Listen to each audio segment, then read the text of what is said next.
Hi hello வணக்கம் நண்பன் நண்பி. நான் உங்கள் அரவிந்த். விவோ V30 தொடர்ந்து இப்போ விவோ V30 ப்ரோவை லான்ச் பண்ணியிருக்காங்க குளோபல் மார்க்கெட்டில். So Vivo V30 already global மார்க்கெட்டில் லான்ச் பண்ணாங்க. நாமளுமே வீடியோ அதை பற்றிலாம் போட்டிருப்போம், நீங்களுமே பார்த்துருப்பீங்க. இப்போ விவோ V30 ப்ரோ, ஸோ இதோட ப்ரோ வேரியண்ட்டை லான்ச் பண்ணியிருக்காங்க குளோபல் மார்க்கெட்டில். ஸோ குளோபல் மார்க்கெட்டில் இந்த ஸ்மார்ட் ஃபோனில் என்னெல்லாம் கொடுத்துருக்காங்க, என்ன ப்ரைஸிங் மட்டுங்க இந்த விவோ V30 ப்ரோ வந்திருக்கு.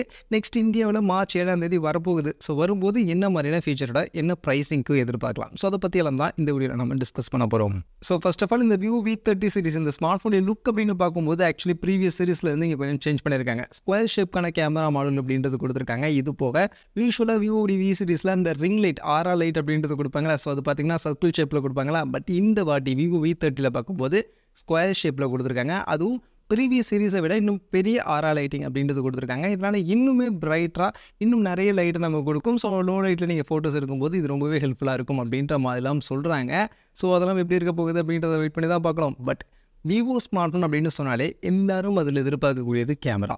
ஸோ கேமராவுக்காக தான் மெயினாக விவோ ஸ்மார்ட் ஃபோனே கன்சிடர் பண்ணுவீங்க. அந்த வகையில் எப்போவுமே அவங்க விவோ ஸ்மார்ட் ஃபோனில் கேமரா சென்ட்ரிக்காக கொஞ்சம் நிறைய இம்ப்ரூவ்மெண்ட்டாக பண்ணிக்கிட்டே இருப்பாங்க. இந்த வாட்டி இந்த விவோ V30 ப்ரோவில் என்ன கேமரா சைடில் இம்ப்ரூவ்மெண்ட் பண்ணியிருக்காங்க அதை ஃபஸ்ட்டு பார்த்துருவோம். ஸோ ஃபஸ்ட்டு கேமராவுடைய ஃபீச்சர்ஸ் பார்க்கும்போது பின்பக்கம் விவோ V30 ப்ரோவில் 3 கேமரா கொடுத்துருக்காங்க. அண்ட் இந்த 3 கேமராவுமே இந்த வாட்டி 50 mega pixel camera, primary 50 mega pixel, Sony IMX920 அப்படின்ற இந்த சென்சார் ஆப்டிக்கல் இமேஜ் ஸ்டெபிலைசேஷனோட பிரைமரி கொடுத்துருக்காங்க. இது போக இன்னொரு 50 mega pixel ultra wide and கடைசியாக இன்னொரு 50 மெகா பிக்சல் போர்ட்ரேட் சோனியுடைய 800 சீரிஸ்க்கான ஒரு லென்ஸ் ஆக்சுவலி யூஸ் பண்ணியிருக்காங்க. அண்ட் இந்த போர்ட்ரேட் கேமராவில் ஜீசூரிய கேமரா அவங்க யூஸ் பண்ணியிருக்காங்க. ஸோ ஜீசூரிய லென்ஸ் யூஸ் பண்ணியிருக்காங்க. ஸோ ஜீசூரிய லென்ஸ் பார்த்திங்கன்னா யூஸ்வலாக பார்க்கும்போது விவோடைய ஃப்ளாக்ஷிப் எக்ஸ் சீரிஸ் ஸ்மார்ட் ஃபோனில் தான் யூஸ் பண்ணுவாங்க. விவோ X90, X100 அந்த ஸ்மார்ட் ஃபோன்லாம் பார்த்தீங்கன்னா ஜீசூரிய கேமரா யூஸ் பண்ணியிருப்பாங்க. ஸோ இந்த ஜீசூரிய ஹெல்ப் மூலிமா இன்னும் பெட்டரான ஃபோட்டோ அவுட்புட் கிடைக்கும், இன்னும் பிரைட்டான இன்னும் கிளாரிட்டியான ஒரு அவுட்புட் நமக்கு கிடைக்கும். ஸோ அதை இங்கே ஃபஸ்ட் டைமாக விவோ V சீரிஸில் யூஸ் பண்ணியிருக்காங்க, அதுவும் பட்ஜெட் செக்மெண்ட்டில் அப்படின்றதுனால ஒரு பெஸ்ட்டான ஃபோட்டோகிராஃபி அவுட்புட் இந்த விவோ V30 ப்ரோவில் இருக்கும் அப்படின்ற மாதிரி கிளைம் பண்ணுறாங்க. ஆல்ரெடி நிறைய சாம்பிள்ஸ் எல்லாமே வந்திருக்கு. ஸோ சாம்பிள்ஸ் பார்க்கும்போது நல்லா தான் இருக்கும், சூப்பராக இருக்கும். இந்த ஜீசூரிய ஹெல்ப் மூலிமா இன்னும் பிரைட்டான இன்னும் ஷார்ப்னிங்கான இமேஜஸ் அப்படின்றது கிடைக்கிது. இது போக ஜீசூரிய அந்த ஸ்பெஷல் போர்ட்ரேட் எஃபெக்ட், அந்த போர்ட்ரேட் ஸ்டைல்ஸ் நிறைய கொடுத்துருப்பாங்க மோட்லாம். ஸோ அந்த மோட்லாம் யூஸ் பண்ணி நிறைய டிஃப்ரெண்ட்டான போர்ட்ரேட் ஷாட்ஸ்லாம் எடுக்க முடியும் அப்படின்ற மாதிரி சொல்கிறாங்க. ஸோ கண்டிப்பாக விவோ ஸ்மார்ட் ஃபோனில் போர்ட்ரேட் ஃபோட்டோஸ் எப்போவுமே நல்லா தான் இருக்கும். ஸோ இந்த ஸ்மார்ட் ஃபோன்லையும் அது பெஸ்ட்டாக இருக்கும் அப்படின்ற மாதிரி எதிர்பார்க்கலாம். அதுக்கேற்ற மாதிரி ஒரு பெஸ்ட்டான ஹார்ட்வேர் இந்த ஸ்மார்ட் ஃபோனில் ஃபர்ஸ்ட் ஆஃப் ஆல் கொடுத்துருக்காங்க. அண்ட் முன்பக்கம் செல்ஃபின்னு வரும்போது செல்ஃபி கேமராவே எப்போவுமே விவோ ஸ்மார்ட் ஃபோனில் கொஞ்சம் ஸ்பெஷலாக தான் இருக்கும். பட் இந்த வாட்டி செல்ஃபி கேமராவங்க பெருசாக அவங்க வந்து எந்த ஒரு ஹைலைட் பண்ணியுமே சொல்லலை.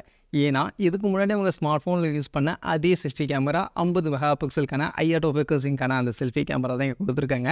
அதனால் செல்ஃபி கேமராவுடைய பெர்ஃபார்மன்ஸும் நமக்கு மோஸ்ட்லி விவோ V29, 27 வந்துச்சுல, ஸோ அதே மாதிரியான ஒரு செல்ஃபி கேமரா பெர்ஃபார்மன்ஸ் தான் இந்த விவோ V30 ப்ரோ இந்த ஸ்மார்ட் ஃபோன்லேயும் இருக்கும் அப்படின்ற மாதிரி நம்ம எதிர்பார்க்கலாம். பட் 50 மெகா பிக்சலுக்கான செல்ஃபி கேமரா தான் இங்கே நமக்கு கொடுத்துருக்காங்க. ஸோ அந்த வகையில் கேமரா சென்ட்ரிக்காக கண்டிப்பாக அவங்க விவோ V27 ப்ரோ, 29 ப்ரோலேருந்து ரியர் கேமராவில் நல்லாவே இம்ப்ரூவ் பண்ணியிருக்காங்க. கண்டிப்பாக அதை விட பெட்டரான ஒரு பெஸ்ட்டான அவுட்புட் இந்த ஸ்மார்ட் ஃபோனில் இருக்கும் அப்படின்றதுல எந்த டவுட்டும் இல்லை.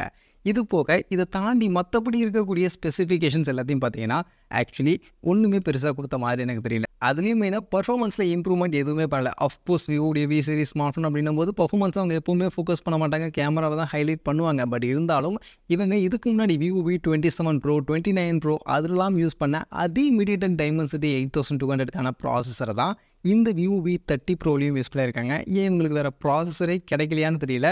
விவோ V27 ப்ரோலையும் இதே ப்ராசஸர் தான் யூஸ் பண்ணாங்க, விவோ V29 ப்ரோலையும் இதே ப்ராசஸர், இப்போ விவோ V30 ப்ரோலையும் இதே ப்ராசஸர் அப்படின்னும் போது 3 ஜென்ரேஷன் சீரீஸ்லையுமே ஒரே ப்ராசஸர் யூஸ் பண்ணியிருக்கிறது கண்டிப்பாக இந்த ஸ்மார்ட் ஃபோனில் என்னை பொறுத்த வரைக்கும் நெகட்டிவ் தான். ஏன்னா இந்த ப்ராசஸர் பார்த்திங்கன்னா இப்போ நமக்கு 25,000 வரைக்கும் கம்மியான செக்மெண்ட்டில் கிடைக்கக்கூடிய ப்ராசஸ், அந்த அளவுக்கான பெர்ஃபார்மன்ஸ் கொடுக்கக்கூடிய ப்ராசஸரை தூக்கிட்டு வந்து இந்த விவோ V30 ப்ரோவில் யூஸ் பண்ணது மெயினாக எனக்கு நெகட்டிவாக தோணுது. அது போக இந்த ப்ராசஸர் இதில் யூஸ் பண்ணியிருக்கிறதுனால இதில் உங்களுக்கு UFS 3.1க்கான ஸ்டோரேஜ் தான் கிடைக்கும். ஸோ UFS 4.0க்கான ஸ்டோரேஜ் கிடைக்காது. ஸோ அதனால் கொஞ்சம் லேட்டஸ்ட்டான கொஞ்சம் பவர்ஃபுல்லான ப்ராசஸர் இந்த ஸ்மார்ட் ஃபோனில் மெயினாக யூஸ் பண்ணியிருக்கலாம். அஃப்கோர்ஸ் இது பர்ஃபார்மன்ஸை ஃபோக்கஸ் பண்ண ஸ்மார்ட் ஃபோன் இல்லை அப்படின்னாலும் இன்னும் கொஞ்சம் பெட்டரான ஒரு ப்ராசஸர் கண்டிப்பாக இந்த ஸ்மார்ட் ஃபோனில் யூஸ் பண்ணியிருக்கணும் அப்படின்றது என்னுடைய ஒரு ஒப்பீனியனாக இருக்குது. இது போக டிஸ்பிளே பார்க்கும்போது actually display 6.7 inches size 1.5K ரெசல்யூஷனுக்கான AMOLED டிஸ்பிளே 120 ஹர்ட்ஸ்க்கான ரெஃப்ரெஷ் ரேட்டோட கர்வ்டு டிஸ்பிளே அப்படின்றது கொடுத்துருக்காங்க. இது போக 300 ஹர்ட்ஸ் வரைக்கும் டச் சென்சிங் ரேட், 2800 nitsக்கான maximum peak brightness, HDR10+ certification அப்படின்ற மாதிரி எப்பவும் போல் ஒரு நல்ல டிஸ்பிளே தான் கொடுத்துருக்காங்க. கண்டிப்பாக டிஸ்பிளேல எந்த குறையும் இருக்காது. நல்ல பிரைட்டான டிஸ்பிளே, நல்ல விஷன் கொடுக்கக்கூடிய நல்ல கலர்ஃபுல்லான டிஸ்பிளேவாக தான் இருக்கும். ஸோ அதில் பிரச்சனை கிடையாது. அதே மாதிரி பேட்டரி, ஸோ இது வந்து ப்ரீவியஸ் சீரிஸ்லேருந்து இம்ப்ரூவ் பண்ணியிருக்காங்க. ஸோ விவோ V29 ப்ரோவில் 4600 தான் கொடுத்துருந்தாங்க. பட் இங்கே 5000 mAh கொஞ்சம் பெரிய பேட்டரி பேக்கப் கொடுத்துருக்காங்க. பட் சார்ஜர் 80 வாட்ஸ்க்கான சார்ஜர் தான். பட் இது மோர் எனஃப் என்னை பொறுத்த வரைக்கும். ஒயர்லெஸ் ஃபாஸ்ட் சார்ஜிங் சப்போர்ட்லாம் இல்லை. ஸோ அது கூட பிரச்சனை இல்லை. ஏன்னா பேட்டரியை பெருசாக கொடுத்துருக்காங்க அப்படின்றதுனால நம்ம அட்ஜஸ்ட் பண்ணிக்கலாம். இது போக அதர்வைஸ் இருக்கக்கூடிய அதர் ஃபீச்சர்ஸ் பார்க்கும்போது எப்பவும் போல இன்டிஸ்பிளே ஃபிங்கர் பிரிண்ட் ஸ்கேனர் இருக்குது. பட் சிங்கிள் ஸ்பீக்கர் தான் கொடுத்துருக்காங்க. IP54க்கான ரேட்டிங்கோட Android 14 இந்த ஸ்மார்ட் ஃபோன் ஆக்சுவலி இப்போதைக்கு இந்தோனேஷியாவில் லான்ச் ஆயிருக்கு. ஸோ அங்கே தான் லான்ச் பண்ணியிருக்காங்க. அண்ட் அங்கே லான்ச் பண்ணிருக்கக்கூடிய ப்ரைஸிங் அப்படின்னு பார்க்கும்போது ஒரே ஒரு வேரியன்ட் தான். 12GB RAM 512GB ஸ்டோரேஜ் அப்படின்ற இந்த வேரியண்ட்டை செட் பண்ணி 47,000 மாதிரியான இந்தியன் ப்ரைஸிங்க்கு ஆக்சுவலி இப்போதைக்கு இந்த ஸ்மார்ட் ஃபோன் இந்தோனேஷியாவில் லான்ச் பண்ணியிருக்காங்க. ஸோ அந்த ப்ரைஸ் செக்மெண்ட் பார்க்கும்போது கண்டிப்பாக இந்த ஸ்மார்ட் ஃபோன் கொஞ்சம் ஓவர் ப்ரைஸிங்காக தான் தோணுது. கண்டிப்பாக அந்த ப்ரைஸிங்க்கு இந்தியன் மார்க்கெட்டில் இந்த ஸ்மார்ட் ஃபோன் வராது. மோஸ்ட்லி நான் எதிர்பார்க்கக்கூடிய ப்ரைஸிங் பார்த்திங்கன்னா 40,000 அண்ட் அதுலேயும் 512GB ஸ்டோரேஜ் ஆப்ஷன் தான் அங்கே பேஸ் ஆப்ஷனாக கொடுத்துருக்காங்க. ஸோ மேபி இந்தியன் மார்க்கெட்டுக்கு வரும்போது 256GB ஸ்டோரேஜ் ஆப்ஷனை பேஸ் ஆப்ஷனாக வச்சு 40,000 குள்ளே எடுத்துகிட்டு வருவாங்க அப்படின்ற மாதிரி நான் கெஸ் பண்ணுறேன். அப்படி 40,000 செட் பண்ணாங்க அப்படின்னா அந்த செக்மெண்ட்டில் கேமரா சென்ட்ரிக்காக இது ஒரு நல்ல ஆப்ஷனாக இருக்கும். எனக்கு விவோ ஸ்மார்ட் ஃபோன் வேணும், கேமரா பெஸ்ட்டாக இருக்கக்கூடிய ஒரு ஸ்மார்ட் ஃபோன் வேணும்னு நினைக்கக்கூடியவங்களுக்கான ஒரு ஸ்மார்ட்னா ஒரு நல்ல ஆப்ஷனாக இந்த ஸ்மார்ட் ஃபோன் இருக்கலாம். இல்லை 40,000 அபோ அப்படின்ற மாதிரி செக்மெண்ட், 45,000 அப்படின்ற மாதிரியான செக்மெண்ட்லாம் கொண்டு போனாங்கன்னா கண்டிப்பாக இந்த ஸ்மார்ட் ஃபோன் என்னை பொறுத்த வரைக்கும் அந்த அளவுக்கு ஒர்த்தாக இருக்காது அப்படின்னு தான் நினைக்கிறேன். மற்றபடி நீங்கள் என்ன நினைக்கிறீங்க? இந்த விவோ V30 Pro இப்போ இந்தோனேஷியா குளோபல் மார்க்கெட்டில் கொடுத்துருக்கக்கூடிய இந்த ஸ்பெசிஃபிகேஷன்ஸை பற்றின உங்கள் ஒப்பீனியன், இந்த ஸ்பெசிஃபிகேஷனுக்கு நெக்ஸ்ட் மார்ச் 7 இந்தியாவுக்கு வரும்போது என்ன ப்ரைஸிங் செட் பண்ணால் கரெக்டாக இருக்கும்? நீங்கள் இப்போ கமெண்ட்ஸில் வந்து ஷேர் பண்ணிக்கங்க.